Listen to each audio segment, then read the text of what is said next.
Good morning, Eatonton. This is Crosstalk, and we are here on a Tuesday morning. It's the 31st of August in 2021, in the middle of a part 2 of the pandemic, and in the middle of the summer where a hurricane is blowing through our country. What else could we do but just sit down and have a good conversation?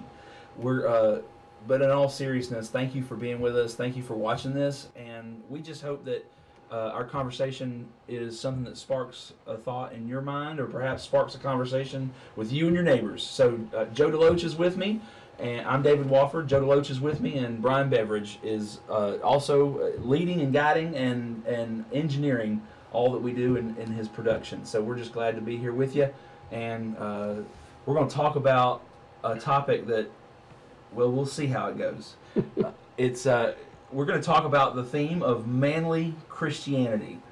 And I don't claim to have a sense of what it means to be manly. And I'm not talking about the family in Eatonton. I'm talking about being masculine. And so, but we're going to talk about masculinity and Christianity with that in mind. Next week, we're going to talk about, we're going to talk about femininity and what it means to be, which may be we may be walking way out of our boundaries, what it means to be a woman in Christianity. So we're going to let it fly. We're going to try our best not to get too far out of bounds. And this morning, Brian, what do you think it means to be a man as a Christian? What is the state of manliness or masculinity in the church? Well, to me, a man should be not only a leader in his own, because if you look at in Genesis, God put Adam over keeping the garden, and we as men are keepers. We are to guard and protect the beauty of God's kingdom and mission. To me, that's us. We are the ones that should be the protectors, the keepers, the mentors. We should be helping others. I mean, and it's not saying that women can't do any of that. It's just, as a man, we should stand up and say, look, it's my job to lead others to Christ with courage, with my witness, to stand up and actually put our faith in action, and to keep it and guard it and protect it. So before we fly off the radar, as Methodists, we believe that God created us as complementarians, but as co-equals. So when I say complementarians, that can get some real fireworks going, because what I hear you saying is that there's a role, that men have a role and women have a role, and there's some I think some truth to that. But also as Christians, I would say that men and women, and not all Christians believe this, right? But as a Methodist, I do believe that men are co-equals with women. Right. And see, with the way I believe it is, men should be mentors to younger men. Like Joe and you. Well, me and you are so close in age, it would be kind of weird us mentoring each other. Sure. in that.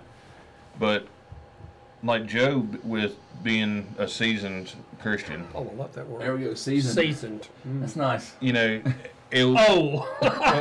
Not old, because even... Say it! the aged... But I see, you just digging that hole deeper. Where's that What you're saying is, yeah, the older person, and right. there's no shame to being older, no. had more experiences. Right. And that should be, the men should mentor men. And women, they're more nurturing than men are. On a whole. Right. Men does are more... not mean that a right. man cannot be nurturing. Right. Just gotta be careful. I think what you're saying, Brian, is this gives more evidence to the fact of the family unit, a man, a woman, and children. How many young people do we have today growing up without the influence of a Christian male? The only idea of what it is to be a man comes off of TV or their phone or their laptop. And let's face it, you don't see many Christian men portrayed. You want to be bad, tough, rough. That's right. It's all physical appearance, very little is looked on the inside. It's, that type of thing. I think where I start in all this, and this is not something I've done. I've kind of figured out. No one told me this. I just had to sort of figure it out in studying the Bible and being in ministry with men and women and children. Is that the best place for us to start, I think, is as Christians, is to remember that we are, as Genesis reminds us, we are created in the image of God. That's right. In the image of God, we are created. And so, knowing that the image of God is not just male or just female, but that there is this amazing something that happens when one man and one woman find themselves in that beautiful thing that is creation, co-creation, or I guess procreation. But because there is differences, because it takes both to fully engage and sort of manifest, if you will, the power of creation. We know there's just two ways to look at this world. There's just two. So being a man or being a male has a very, on the whole, a very different sort of understanding or reality than being female. On the whole. And so, but it is important to kind of to separate the two. And when we separate the two, without being too stark, I think fundamentalism, whether it be Christian or Islam or Judaism or just humanism, fundamentalism, naturalism, there's fundamental naturalists that say this is how it is because you're a man, and this is how it is because you're a woman, and it has nothing to do with God. But when we as humans sort of separate the two in a stark sense, then we often alienate one or the other, so male or the female. So I guess to preface this, of course, it's a touchy subject because our world has sort of blurred the lines of what gender is. I mean, just think about the sort of gender bending that's been going on for the last 40 or 50 years. Right. To the point where people try to transition out of their gender into another, into the opposite sex, or you just in general, humans have begun to make sort of a confusing slurry of reality. But there is, by and large, very much by and large, a difference between men and women on the whole. I like to use Joe's good terminology. And so, what does it mean to be a Christian? It's a man. I think we know what the world says a man is, by and large. Strong, proud. You think of John. I think of my first thoughts go to in America. Think of Rocky Balboa. Mm-hmm. This sort of superhero mindset. G.I. Joe. Push-ups, sit-ups, 12-pack, 6-pack, 9-pack, 12-pack, whatever pack. Killing everybody. Firearms, pickup trucks that are 10 feet tall, tough and rough, monster trucks, and all these sort of completely caricatured, I would say clownish, sort of manifestations or creations that are not actually what it means to be a man. Funniest thing is to see a teenage boy, maybe he's 6 feet, about as big as a pencil, has a truck. You ought to see him climb into it. It is hilarious. It's like he's climbing a mountain to get into it. Like a puppy dog getting That's right. And so you're talking about the superheroes. If you look at every superhero, they have a sidekick. Mm-hmm. Think of our relationship with male and female as, even if you do the superhero outlook on it, we as men still rely a lot on our female counterparts. That I hate to say counterpart, but co-equal. Our helpmate. Yeah. Our helpmate. I'll use the word helpmate. Mm-hmm. Because we're supposed to help each other, not them pull all the load or us pull all the load. But even their superheroes have that little sidekick that comes in and usually saves the day when we screw up. Sure. So even as men, that's one of the first things we have to do is say, look, we can screw up. Well, I just know that my wife has a different approach to raising daughters than I have. I have two little girls, and if it weren't for those two girls, at least in my household, these two girls, by the way, which were procreated by two co-equals in the house, but my wife takes a very different approach, I would say more of a womanly approach to raising these two daughters than I do as a father. Now I don't have sons, but my guess is it would probably almost be a mirror image of how we deal with our. If I had a son, I suspect I would be a little bit more harsh with that son than I would be with those girls. Whereas I kind of become the softy in the relationship. My wife is sort of the stern. This is how it's going to be with the girls, and and I think it may have to do with gender roles or how we sort of perceive our roles as parents, as a man and a woman. Oh, yeah. But I think that women and men, I should just focusing on men. I think being a Christian and as a man, it's almost like there are so many things that the world is telling us that we're to be as a man that we often forget that what it means to be a Christian man. Which, if we go through all the fruit of the Spirit, love, joy, peace, patience, kindness, goodness, faithfulness, gentleness, and self-control, those 9 fruit, singular fruit, all of them are part of one fruit, make us a little different as men. I mean, to be those 9 things as a man doesn't look like in my opinion, what the great American man, what we would hear from, what was the guy's name that wrote, what was the 1920s author? I can't think of his name. Ernest Hemingway.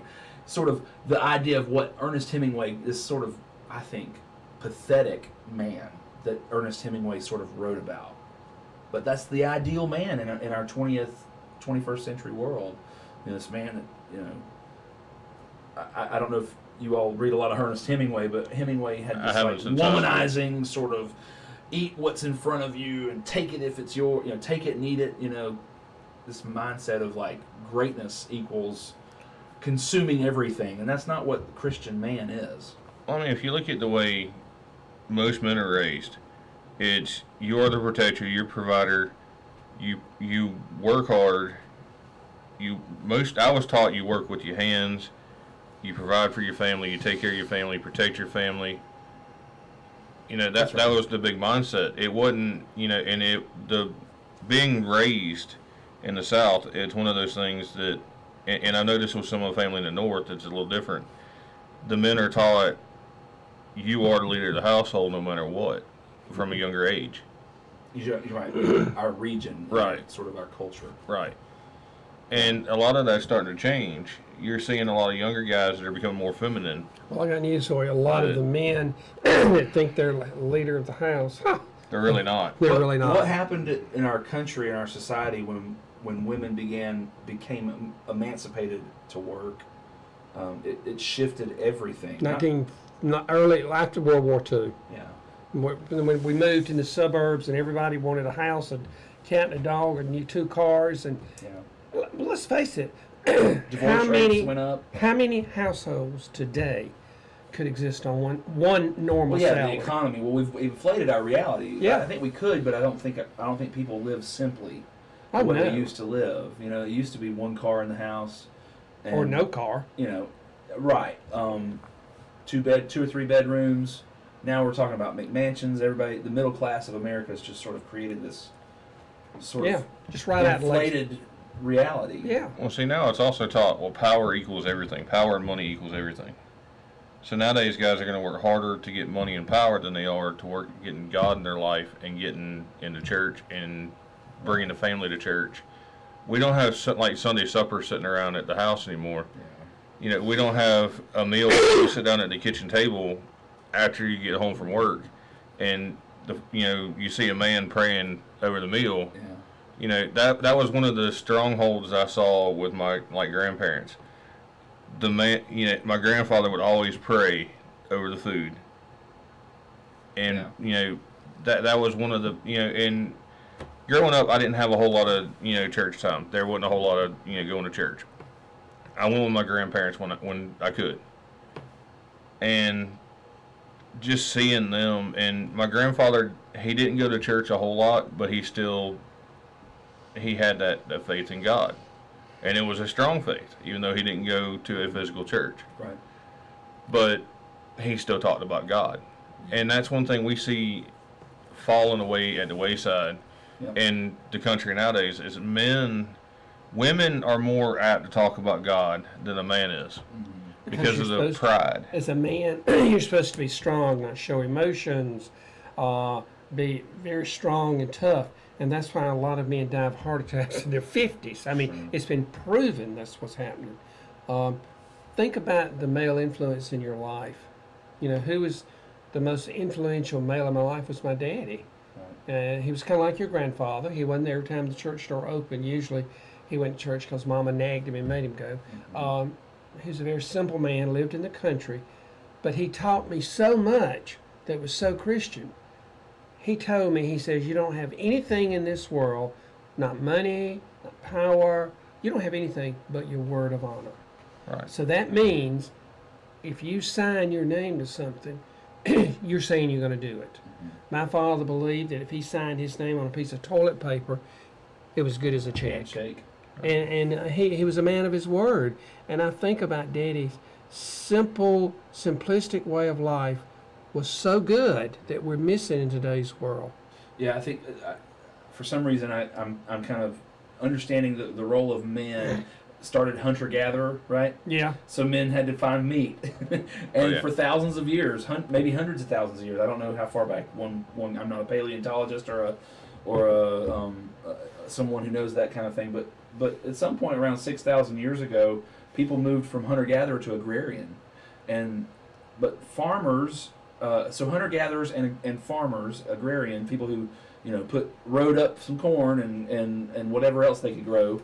They were present, right? Men were present, and then once we got to the Industrial Revolution in the late 1700s, really John Wesley's Methodist movement was sort of a response to the industrialism. Yeah. The Industrial Revolution hits Europe, and when things are industrialized, men are moving away from the farm. They literally take jobs in the city or in the coal mines or at the factory, and they're not present with their families 24/7. They're not there, and it's like this slow fade from an agrarian society where dad was out in the field and little baby boy and little baby girl could walk out there and help them out, to a place where the man wasn't there.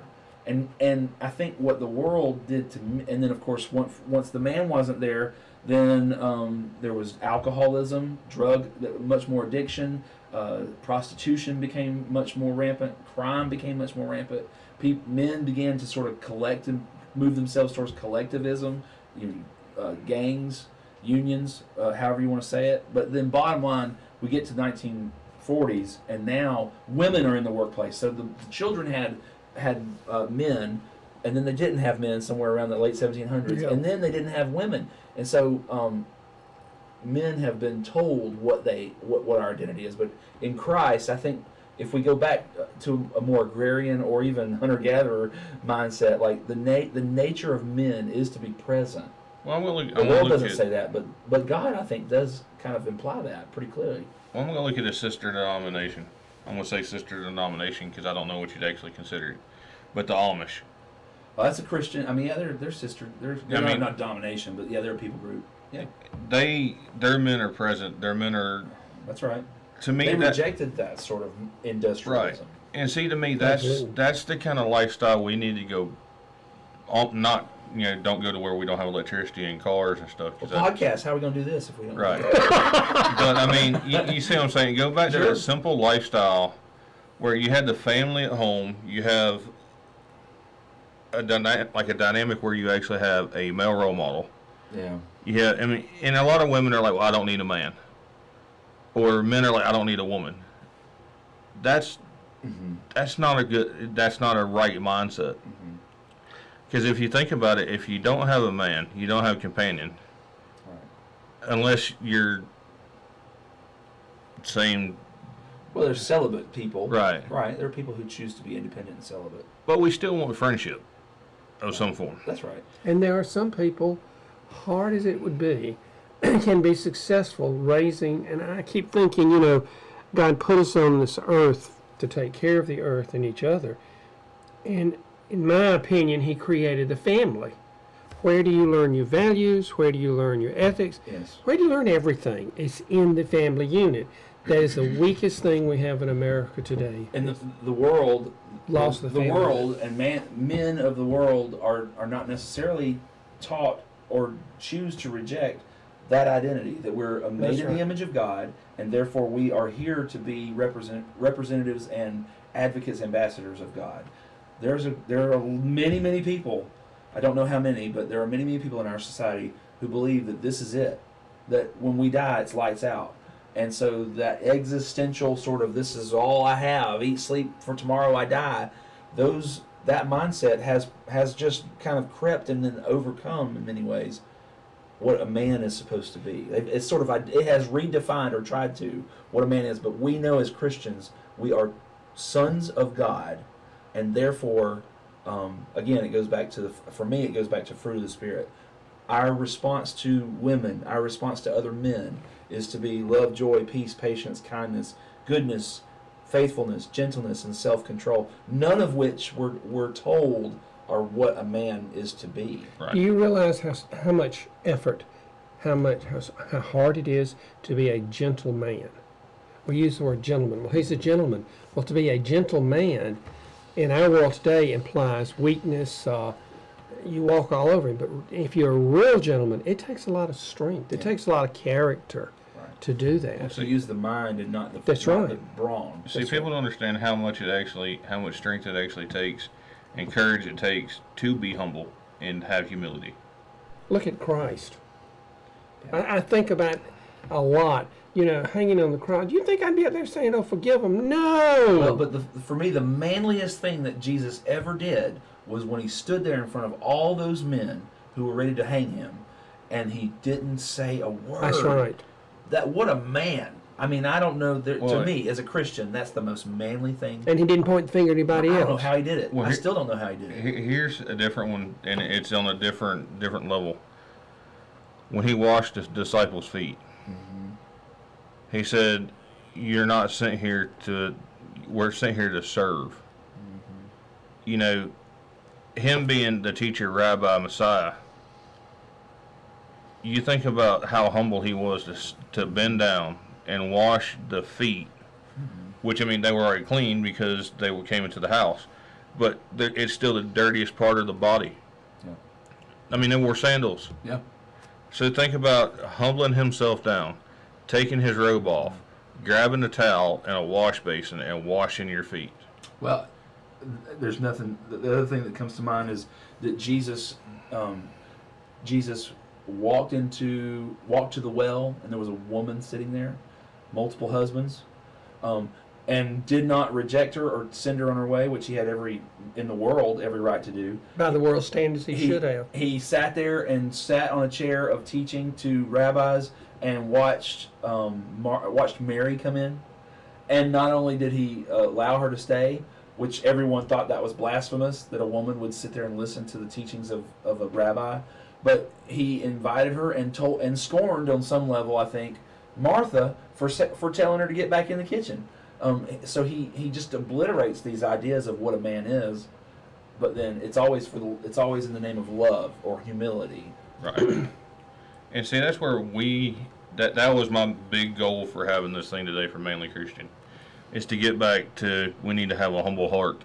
We need to know that humility, which 90% of us don't know. And Because it's hard for me to even have the humble heart sometimes because of the pride and ego. Sure. Oh, sure. And you think about, I mean, you made a very good point, David, about when life is over. In our family, we realize that when a certain generation goes, they not only go, they take all the people with them. For example, in my immediate family, when my sister and I go, we take both of our parents and our grandparents, who our children, my grandparents especially, they never knew them. How are you going to remember somebody? All this power and money, that you want to have lasting memory. How anybody could say that this is it, have never been around someone who is getting ready to cross over into the next world. My mom told me with all clarity that my daddy had come for her. She saw him just like I'm looking at you. And that reaffirms that there is something beyond this. This is not the end. And I feel sorry for people who think that this life is it and I've got to amass a fortune and that's going to make me important. Because I got news for you. In about 1 second, it doesn't mean anything. I don't get manhood perfect by any stretch in my Who own does? life. But I sometimes see the thing for me that's heartbreaking is when I see men, and this is not to judge one particular person or a group, but when I see men who are in their 50s or 60s, well, 40s, 50s or 60s, and they're still living by what they were taught by the world in their 20s, you know, That's that they need to maintain their physique and they need to be able to flirt with a woman, or they just need to make a lot of money or drive a fast car, or or have a humongous whatever pickup truck, or that they just it's flash. It's all like they're still living in their 40s, 50s, or 60s for flash, and not realizing like the treasures within their reality, the blessings are right there in their household or their grandparents, their parents, and that the time is precious, and rather than speak first, maybe not speak first. I don't know. I see that in our world, and it breaks my heart for men who have never had the courage to step out of that model or that mold. And it takes a lot of courage. That's the thing that we haven't said much about is courage. It takes a lot of courage to not say something. Oh, yeah. As Jesus said when he stood on his trial. He didn't say a word. It took a lot of courage to be the man that did not force his way forward, but was called forward by God. It takes a lot of strength to stand up for something that you think is right when the majority says it's wrong. Yeah, in the world's eye, what I think God's view on masculinity is far different than the masculinity that we think of, like when we think of Rocky Balboa or Rambo or. It is, and a lot of that is it's man-made. If you look at. No, that's a good point. I mean, it's a man-made image, which is where, and if you look at the Ten Commandments, it says, "Y'all shall not have another god," and yes, I said y'all. Yeah. Shall not have another god above him. Right. You should not have like golden idols. You shouldn't have, and that's one thing is, being a man, you want to be seen, heard, and know that you know. Why did we create this image of man? To make it look tough. Because we're scared. I think we're scared. I mean, when we bastardize the idea of manliness, it's like you have this hip hop culture, you have Duck Dynasty culture, you have these sort of it's just what's the word I'm looking for? It just is such a overblown reality. It's not real. It's just not real. Right. Hyperbole, I think. I think so much back to when my daddy died, and we had his funeral, and the church, it was the Presbyterian church across the street, and it was full, and there were people that I never knew that even knew Daddy. What an impact he made being a simple, humble man. He hated bragging. Oh Lord, he hated anybody to brag. He said, if you got to tell somebody how good you are, you must not be very good. And but that's what counts. I mean, you take some of my family have been gone 50 years, and I still remember them. Is anybody going to remember me 50 years from now? Are they going to remember how much money I had, what kind of house I had? Oh, they'll remember, but it won't be good. Yeah, mine might be. That's right. Because anything like that, they turn for the bad anyways. And see, that's one thing. Randy Travis had a song about the 3 wooden crosses. It's not what you take with you, because you ain't taking anything from this world. That's right. It's not that box or whatever, but you. But it's what you leave behind you when you go. That's right. And that's one thing that scares me about our world today. And that's why really and truly, I wasn't trying to be sexist when I said mainly Christian. I was actually meaning, Christian wide altogether. Hey, you got our attention. But being a man makes me more. I don't have a problem talking to women. I don't have, but I get more on a level with a man than I would a woman because there's a difference in likes, and I can talk about certain things with men that I can't talk to with women without offending them or sounding, weird or anything like that. So having a man that you can talk to that's a Christian man is a good thing because you can talk to him and ask him questions about things that you never would ask a woman. Sure. And even our teenagers nowadays, they need that guidance from us. Right. Because we don't have any like guys in the youth group right now. But when we did before, the guys would come to you and say, well, I'm having this problem with girls. And you're like, oh, Lordy, it has begun. But you sit down and you talk to them. You can't talk to a girl the same way you do guys. And it's not, you're not saying anything bad. It's just there's certain ways you can approach talking to a guy that you can't talk to a female. Without getting sexual harassment charges there. Or put in jail. I mean, For me, I think the mythology, when you really get back to Greek mythology, to really worldwide mythology, the thing that I see is that no matter what civilization, there was always a god of sexuality and fertility, but that god was also the god of war. And almost always, at least in the Bible, those gods or goddesses were always bad. So the world tells us that we need to be men of war and sexuality. We need to be virile, and we need to be potent and carry a gun, or carry weapons, or be forceful and feared by all. right. That's the image and really that's the image of that's an evil image by the Bible's accordance. But men are called to be gentle, peaceful, present listeners, and submissive to God, and always submissive to God, to serve Him. And Right. and we've got every generation has to figure this out in Christ. You keep using the word present. I think that is very important to me as a father and a grandfather. I would like to think 50 years from now, when I'm not here, they will remember me.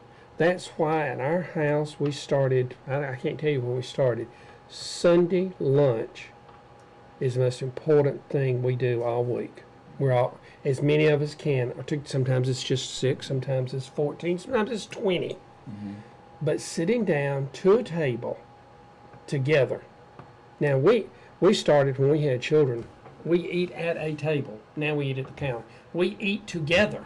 Your counter is still a table. No TV, no radio, Yeah. nothing. I mean, the radio would be over music, but no TV. That's important. That's right. Now our Sunday lunches. We're usually through with lunch about, I don't know what time it is, but we have sat at the table for an hour. As my mother would say, that's when we tell lies. That's when you spin tales. That's when you pass on to the next generation. Yeah. I want my children to know these people that have gone ahead. I want them to know what a man their great-grandfather was, because it took me being an adult to realize that. And that is very important. That brings me to my next thing I wanted to talk to us about. And it's short. Is being mentors. As men, we can mentor teenage guys. We can mentor young men. We can mentor the older men. Mm-hmm. It doesn't matter age. Really and truly, if you think about it, being a mentor as a Christian does not matter by age. Because you've got young, you've got older that are not churched. It doesn't matter about age. Age is just a number that man made. Mm-hmm. Yep. Actions speak louder than words. Oh yeah. You can sit and listen to sermon after sermon, but when you see somebody put it into action, and me, has a bigger impact than anything you say. Well, people always ask, how do you mentor? It's your actions, your faith, your witness, your virtues. Lead by example. Don't, you can't just say, well, you need to do this. Show them. Because we are a monkey see, monkey do culture. And be sincere about it. I hate to say it that way, but we are monkey see, monkey do culture. Oh, I think you're right. We see a man being gentle, how much and strong, then you tend to gravitate toward them. But yet you see the one who comes in, you know, tough and rough. There you go. But then it goes back to, what does the world want? In today's society, they don't want the gentleman. Yeah. They want the rough and the tough guy. They want him there, and that's sad. It really is. We've overrun our half hour window, but we thank you so much for being here. And I don't know if we're actually going to talk about what it means to be a woman next week. It may not be our best idea. We might have to ask a woman to come and assist with that. Maybe I mean, I can speak on behalf of women I know, but I don't know what it's like to be a woman, so I may not be able to do that. But we hope that you have gotten something from this, and I hope that if you're a man, that you're present. If you're a woman, that you ask your men in your life to be present for you and for your family and your friends. So God bless you. And I have one challenge for all men, even women. I don't care if you're man, woman, or whatever. Find somebody and mentor them in Christ. That's right. That's right. Be present with somebody. God bless you and have a good day.